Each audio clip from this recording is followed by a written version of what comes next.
Hari ni kita nak tengok kenapa motor ni haram di jalan raya.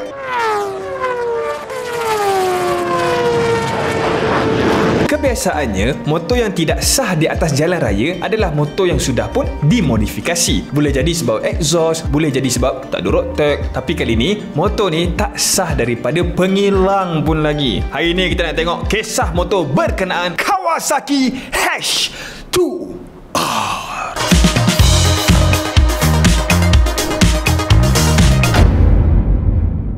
Aerilavia Air Freshener berbeza. Datang dengan 4 pilihan haruman, Aerilavia ada 1001 review di Shopee berkenaan pengalaman menggunakan Aerilavia. Dengan Note by 1 EDP, Aerilavia mampu bertahan sehingga bulan kedua dengan satu tunggangan seminggu. Ini perfume kita yang dicipta khas untuk memberi haruman yang tak terlalu kuat dan tahan lama. Lagi senang sebab kita boleh monitor liquid perfume di level window untuk kita cek ada lagi ke tak perfume kita. Dapatkan sekarang, sementara voucher masih ada. Tahun 1965, selepas perang, Kawasaki dekat Jepun yang supply kapal terbang perang diorang dah tak tahu dah nak jual apa. Sebab time tu tak ada siapa dah nak beli kapal terbang. And then Kiyoshi Yatsumoto daripada Kawasaki Aircraft nampak yang demand untuk motosikal mula timbul. Motor paling popular dekat sana masa tu adalah BSA A7. Apa Kawasaki buat? Tiru BSA seketul-seketul, letak nama Kawasaki W1 and then jual. Lepas daripada W1 tu keluar je, tiba-tiba nama Jepun lain pula offer motor lagi best. Ada Suzuki T500, Honda CB450, BSA pun dah ada model baru. Jadi Kawasaki scrap balik and design motor dia orang sendiri. Lahir pula W2, kemudian W3, kemudian W bukan W4 tapi H1. Kenapa daripada huruf W pergi H? Tu mungkin sebab kanji Jepun lah. Tapi dari sini Kawasaki H series bermula.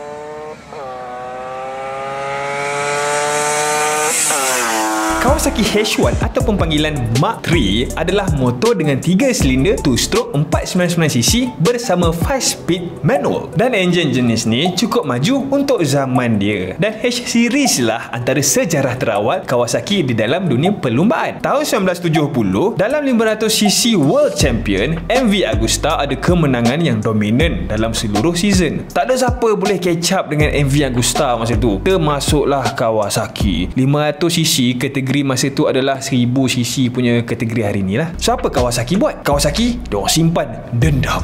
Dia cakap MV Agusta tahun depan kau siap. Dan memang siap pun MV Agusta tu. Kawasaki prepare satu motor lumba dengan H1 sebagai base machine. Dan dari situ lahirlah Kawasaki H1R.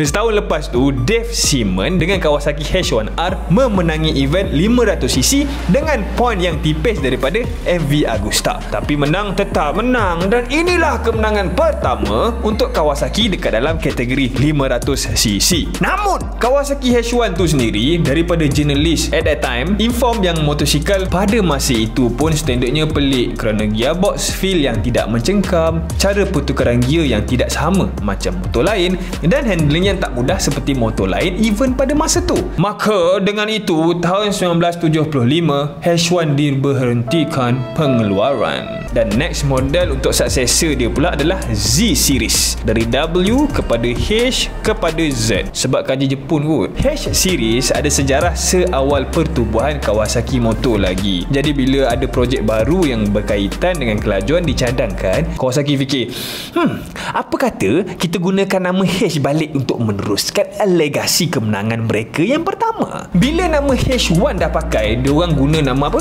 H2.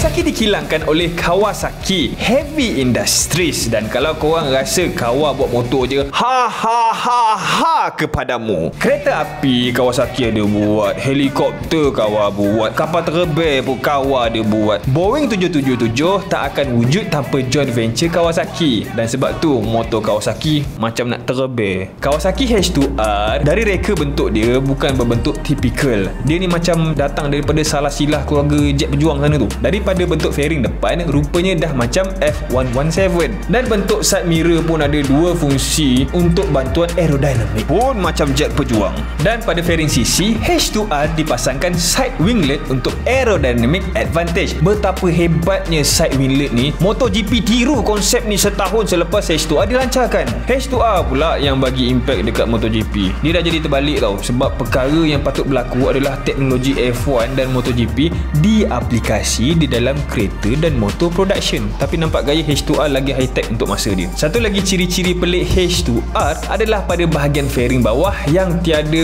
belly pad. H2R punya bahagian bawah hanya terekspos, berbeza dengan superbike lain yang kebiasaannya tertutup. Kalau korang selalu tertanya-tanya kan, kenapa Kawasaki H2 ni dengan H2R dia macam pelik sangat? Sebab tak ada belly pad ni lah, terekspos. Kemudian fairing belakang yang ada reka bentuk punya bahasa yang sama dengan saiz yang cukup besar seakan-akan superbike zaman 80-an. Tapi bentuk besar memang normal pun dekat dalam Kawa family. Dan kita boleh tengok pada ZX14 masih lagi dalam produksi. Kawasaki adalah jenama yang dikategorikan sebagai golongan baik beli. Bukan untuk Kawasaki H lah je. Untuk variant H2 masa launching harganya pada £26,000 Time tu superbike punya harga normal lah. Tapi bila ditaruh R je dekat belakang H2, harganya naik sampai £48,000. Convert lah kepada ringgit tambah tax, jadilah harga rumah. H2R ada beberapa features yang istimewa bersama body carbon fiber. Itu pun punca mahal lah tu. H2R ni berganti Chiron dekat dalam dunia motor. Direka semata-mata untuk dapatkan gelaran terpantas dunia. Dan H2R berjaya. Tahun 2016, Kawasaki daripada Jepun fly ke Turki dengan H2R di dalam trailer dan park di hujung jambatan Osman Ghazi. Lepas siap je set up kamera semua, rider daripada Turki dari portfolio Moto2 dan SBK Championship, Kenan Saful duduk di atas seat H2R bersama misi untuk memecut selaju mungkin dan sepantas mungkin. Bam! Sekelip mata, gear 2 pergi, dan dalam 26 saat H2R mencapai 400 km per jam dan diberi gelaran motosikal produksi paling laju di dunia.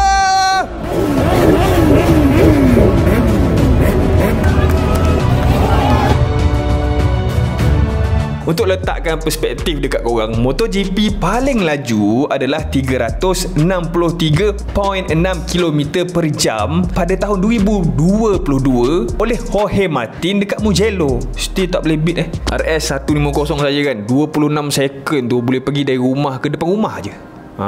Tapi RS saya cantik lah. Cuba edit sikit sound motor saya dengan sound H2R tu, mesti laju punya. Masuk.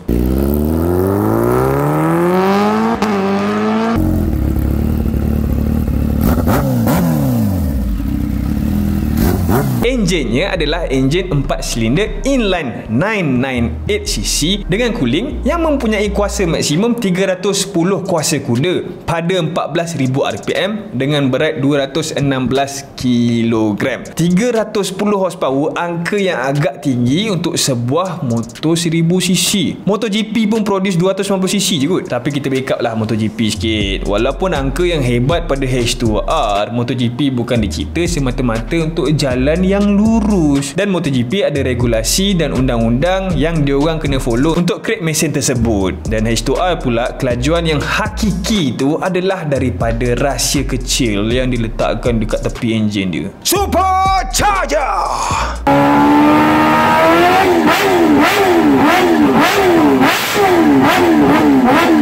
Boleh bayangkan tak? Kenderaan dengan berat seringan 200 kilo diberikan boost straight daripada kilang, menghasilkan horsepower yang sama dengan Honda Civic Type R. Kalau tak pakai helmet, muka kau memang tertarik lah, macam SpongeBob pun.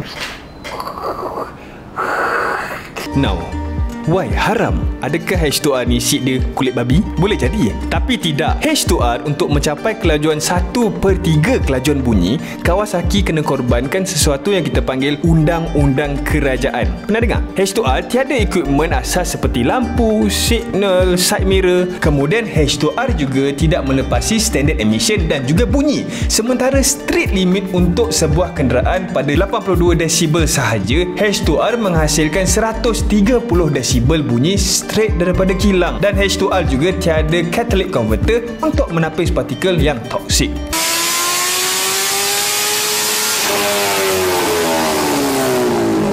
Sesiapa saja yang waras akan berkata, alah, tambah je lampu signal, lepas tu pasanglah exhaust standard. Dah lepas lah semua tu. Bolehlah bawa atas LPT2. Ya, betul. Sebab tu Kawasaki ada varian H2 tanpa R. Memang seketul H2R yang ditune dan dikonvert untuk road legal. Tada!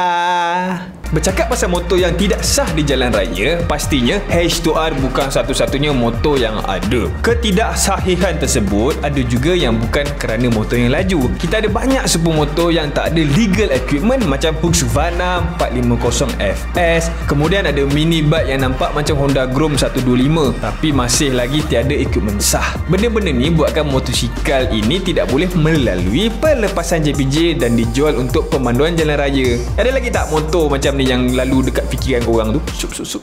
Komen kat bawah dan ingat, boykot bukan makanan sahaja. Terima kasih kerana menonton video ini. Sila subscribe to this channel sekarang, sebab kalau korang tak subscribe kan terlepas pula video-video lain nanti. Beli Aerilavia Air Freshener untuk dapatkan pengalaman memandu yang lebih baik. Saya Zakirin, bukan Cristiano Ronaldo walaupun muka sama. Jumpa lagi lepas ni. Bye bye.